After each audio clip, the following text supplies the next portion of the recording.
Hello everyone, कैसे हैं आप सब। I hope you all are doing good. और मैं बता दूं, मैं भी ठीक हूँ।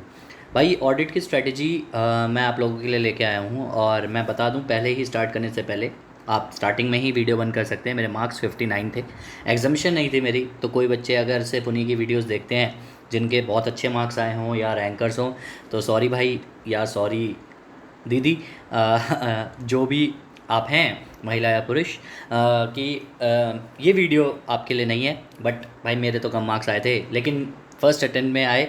और मैं बहुत खुश हूँ इन मार्क्स के साथ, क्योंकि मुझे अपनी गलती पता है कि मैं 60 क्रॉस क्यों नहीं कर पाया या 70 क्रॉस क्यों नहीं कर पाया।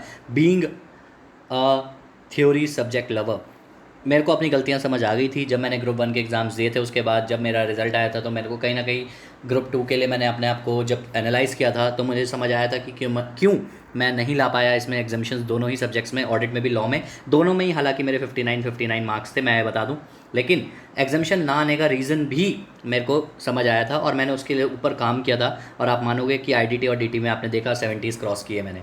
ठीक है, इनफैक्ट एससीएमपी में भी अच्छा स्कोर किया, 57 मार्क्स 85 में से। और पूरा सेल्फ स्टडी था और मुश्किल पेपर था। उसको समझा मैंने। तो मुझे लगता है कि मैं आपको जब जब अपनी आंसर बुक अगर आप लोग चाहेंगे तो मैं शेयर ज़रूर करूँगा। ऑल्दो 59 मार्क्स हैं, उतने ज़्यादा मार्क्स नहीं हैं, बट मेरे लिए वो बहुत ज़्यादा मार्क्स थे, क्योंकि मेरे 240 अप्रॉक्स थे फर्स्ट ग्रुप में। तो मेरे लिए तो बहुत मार्क्स थे। देखो भाई, मेरे लिए तो 40 भी बहुत हैं, क्योंकि जिनको 40 नहीं मिलते उनको अहमियत पूछो। बड़ी बड़ी बातें करना बहुत आसान है कि मेरी एग्जामिशन आती है या वो वटेवर। लेकिन फिर भी जिनको वीडियोस देखनी है, जिनके लिए थोड़ी भी मदद हो सकती है, आप ये स्ट्रैटेजी से 80 नंबर भी ला सकते हैं ऑडिट में, कोई बड़ी बात नहीं है।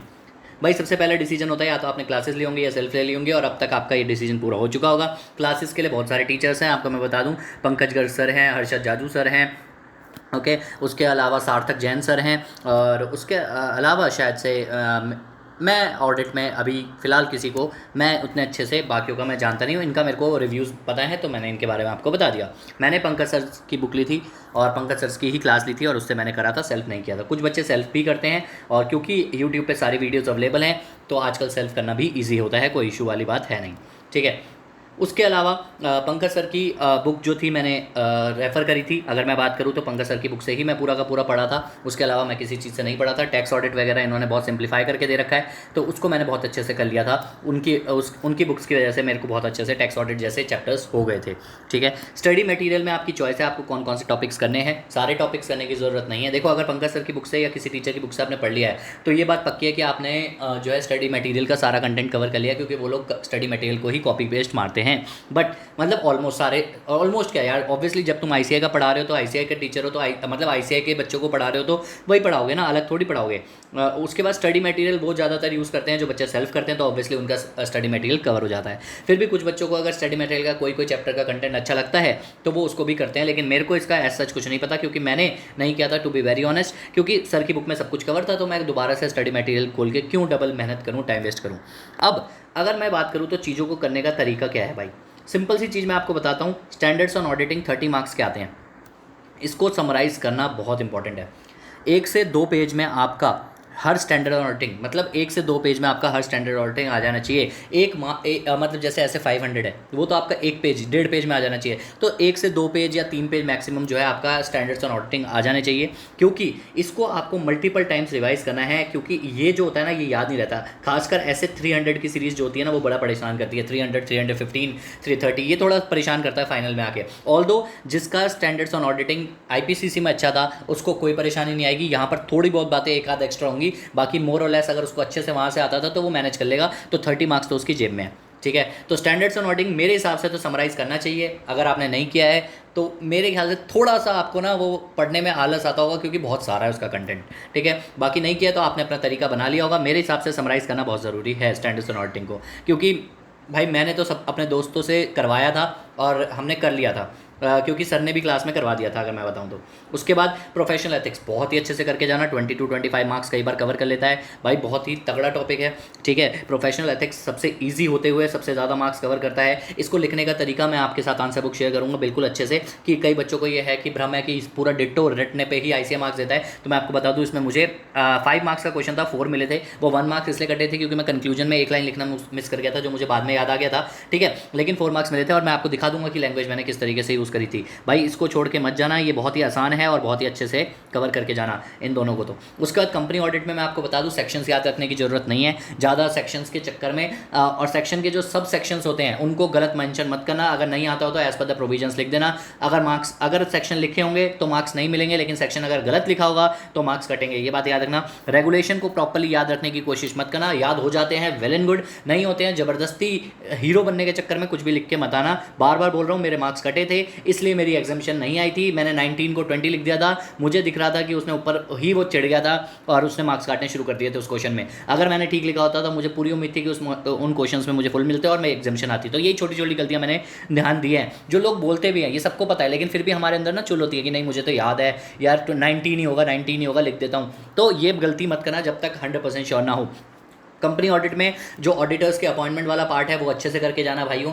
उसके अलावा जो थोड़े बहुत आगे के हिस्से होते हैं, कारो वगैरह जो होता है वो बहुत अच्छे से करके जाना, कारो अच्छे से करके जाना, ठीक है। कारो में वैसे भी हमारा शायद से 16 का ये लास्ट है, तो कारो का आपका क्वेश्चन जरूर पूछेगा। उसके अलावा ऑडिट रिपोर्ट वगैरह जो अच्छे से करके जाना, वो तो चलो स्टैंडर्ड्स एंड ऑडिटिंग में ही आ गया। उसके अलावा ऑपरेशनल ऑडिट, ये जो अदर्स में अगर मैं बात करूँ तो ऑपरेशनल मैनेजमेंट ऑडिट हो गया, पीयर रिव्यू हो गया, इन टॉपिक्स को छोड़ के मत जाना। इंश्योरेंस वगैरह हो गया, इनको छोड़ के मत जाना। पीयर रिव्यू में से 10 मार्क्स का MCQs पूछा गया था, ठीक है, तो इनको छोड़ के मत जाना भाई, बिल्कुल भी कुछ भी छोड़ के जाने की कोशिश मत करना। MCQ बहुत खतरनाक तरीके से पूछ लेते हैं। अब MCQ के लिए अलग से प्रैक्टिस करना है या नहीं करना है ये आपकी कॉल है। ऑडिट में मैंने नहीं करी थी कोई भी MCQ के अलग से प्रैक्टिस, और ठीक है, और मैंने कर लिया था। अब कुछ लोग क्या होते हैं, टैक्स ऑडिट भी छोड़ के चले जाते हैं। टैक्स ऑडिट छोड़ के जाने की वजह से पता है आपको क्या हुआ था, नवंबर 20 में टैक्स ऑडिट के क्वेश्चन से MCQ आया था। तो अब बताओ, MCQ तो फिर करना पड़ता है ना। तो ये बात मैं आपको बता दूं, छोड़ना की कोशिश मत करना, जितना हो सके कवर करने की, मैक्सिमम पोर्शन को कवर करने की कोशिश करना। अगर अल्टीमेटली छोड़ना ही पड़े तो अपना रिस्क को कवर करना। जैसे फॉर एग्जांपल अगर आपको पता है ये चैप्टर 3 मार्क्स का आता है, 5 मार्क्स का आता है, आइडिया लग जाता है ICA के, उस पर आप देख सकते हो, तो उसको फिर छोड़ना उस तरीके से करना, ठीक है। बार बार बोल रहा हूँ, इन चीज़ों को इस तरीके से करना। क्वेश्चन बैंक की प्रैक्टिस बहुत ज़रूरी है। मैंने सारे क्वेश्चन बैंक की प्रैक्टिस पंकज सर की बुक से करी थी। जब भी क्वेश्चन की प्रैक्टिस करो तो पहली बार हर चैप्टर के सारे क्वेश्चंस करो और उसी के साथ साथ स्टार मार्क करते जाओ क्वेश्चंस को कि आपको कौन सा दोबारा देखने हैं। और जब दूसरी रिवीजन करो तो सिर्फ स्टार मार्क क्वेश्चंस को ही रिवाइज करो, दोबारा से मत करो। रिटर्न प्रैक्टिस अगर करनी है तो वो आपकी चॉइस है, मेन पॉइंट्स अगर लिखने हैं तो वो आपकी चॉइस है। और एक जब थर्ड रिवीजन करो ना, तो एक पॉइंट बहुत इंपॉर्टेंट है, ये याद रखना कि हाईलाइटर से मार्क कर लेना वो वाले क्वेश्चन जो आपको एग्जाम के 1.5 डेज में देखने हैं, ठीक है। अगर आप क्वेश्चंस देखने में बिलीव रखते हो 1.5 डे में, तो ठीक है, ये थर्ड रिवीजन में जरूर हो जाना चाहिए, वरना आपको दोबारा से देखना पड़ेगा। वरना एग्जाम डे वाले दिन आपको लगेगा कि यार कौन से क्वेश्चन देखूं या ना देखूं। तो ये थर्ड रिवीजन में या सेकंड रिवीजन, जो भी रिवीजन आपकी आखिरी रिवीजन हो, उसमें जरूर ध्यान रखना, ठीक है। और क्वेश्चन बैंक की प्रैक्टिस बार बार करना, जितने बार रिवीजन कर सको उतनी बार करना। मिनिमम 3 रिवीजन होती है, वैसे उससे कम 2 भी चलती है, कोई दिक्कत नहीं है। और मैक्सिमम जितनी चाहो उतनी करो, और 1.5 डेज में एक रिवीजन तो है ही।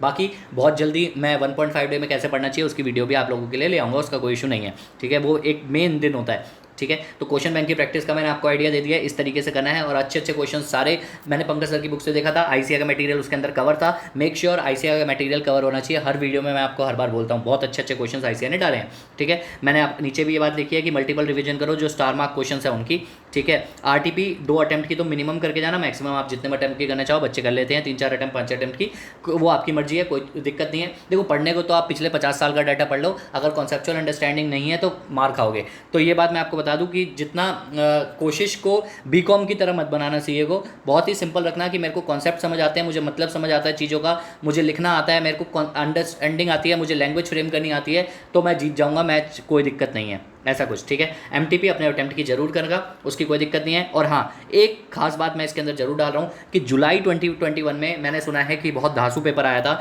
तो ऐसे अटैम्प्ट्स जिसका आप सुनते हो कि डिफिकल्ट अटैम्प्ट था, उनके क्वेश्चन पेपर को सॉल्व करना है, आपकी मर्जी है, नहीं करना है आपकी मर्जी है। ओवरव्यू जरूर करना कि क्या अगर कल को आपके सामने ऐसा, क्योंकि भाई किसी को नहीं पता दिसंबर अटैम्प्ट क्या पता मुश्किल आ जाए। देखो जैसा जुलाई अटैम्प्ट आया ना, मैं ये जरूर कह सकता हूँ कि जुलाई अटैम्प्ट जिसने दिया है ना, ठीक है, मैं FR और SFM के पेपर के अलावा बात कर रहा हूँ, जुलाई अटैम्प्ट जिसने दिया है उसको ये पता है कि इससे मुश्किल अब कुछ भी नहीं हो सकता। मतलब कभी हो भी ना, मैं ये चाहता नहीं हूँ कि हो, बट इससे मुश्किल हो नहीं सकता क्योंकि आईसीआई ने एक्सट्रीम पे गया था आईसीआई अपने। ठीक है, तो मैं अभी भी कह रहा हूँ कि अगर जुलाई तो जुलाई अटैम्प्ट या ऐसे कोई भी अटैम्प्ट जिसके बारे में आपको लगता है कि मुश्किल थे या आपके सुना है आपने, तो उनके क्वेश्चन पेपर की ओवरव्यू जरूर करो। और हमेशा ये एक थॉट लेके चलो कि अगर आपके एग्जाम्स में ऐसा क्वेश्चन आ जाए तो आप किस तरीके से वो, हमेशा मैं कहता हूँ 40 to 50 मार्क्स को कहाँ कैसे ढूंढोगे, वो घर पे ही सोच के जाओ कि 40 to 50 मार्क्स को किस तरीके से ढूंढोगे जिसमें जो आपको सॉल्व करना है। क्या होगा ना, जब जुलाई अटेम्प्ट का आप पेपर देखोगे तो आपको आइडिया लगेगा कि ये पेपर अगर आपके सामने आता,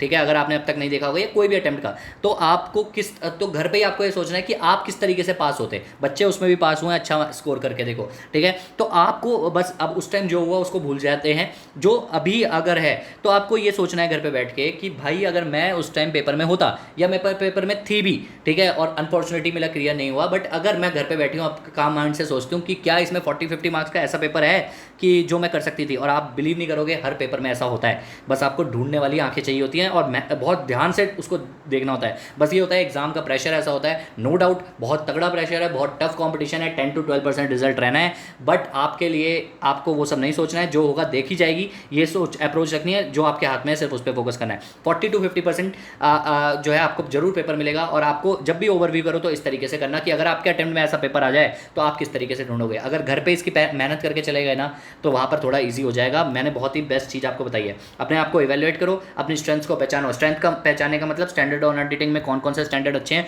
उनके आंसर्स गलत नहीं होने चाहिए एग्जाम में। ठीक है, कई बार ऐसा होता है कि जो हमें अच्छे से आता है उसके भी आंसर गलत हो जाते हैं। प्रोफेशनल एथिक्स को बहुत अच्छे से करके जाओ, कंपनी ऑडिट में जो मेन पार्ट आपको अच्छे से आता है उसको अच्छे से करके जाओ। ठीक है, उसके अलावा जो मिसलेनियस टॉपिक्स में अच्छे से आता है उसको पढ़ के जाओ, और जो आपकी स्ट्रेंथ है उस पर फोकस करो कि किस तरीके से क्या चीज़ें हैं जो बहुत अच्छे से आती हैं, कि एटलीस्ट अगर आपको जो आता है वो 70 मार्क्स का भी अगर आता है तो उसमें से तो 50 से कम ना आए, समझ रहे हो। बाकी 30 में अगर 10 मार्क्स भी आ जाते हैं तो 60 मार्क्स आ जाते हैं, तो अब मिला जुला के 50-55 भी रेशियो रहता है, तो भाई अपन मैनेज कर लेंगे। ठीक है, पास होना, अगर पास होना है तो ठीक है, अपने आप को इवेल्युएट करो, अपनी स्ट्रेंथ को जानो और बहुत ही अच्छे से करना। आई होप ये वीडियो थोड़ी बहुत भी आपके लिए फ़ायदेमंद रहेगी। अच्छे से पढ़ना, कोई डाउट हो ऑडिट के रिगार्डिंग कि किस तरीके से क्या मैनेज करना है, कुछ मैनेज नहीं हो रहा है तो आप प्लीज़ कमेंट कर सकते हैं, आई विल रिप्लाई जैसा भी रहेगा।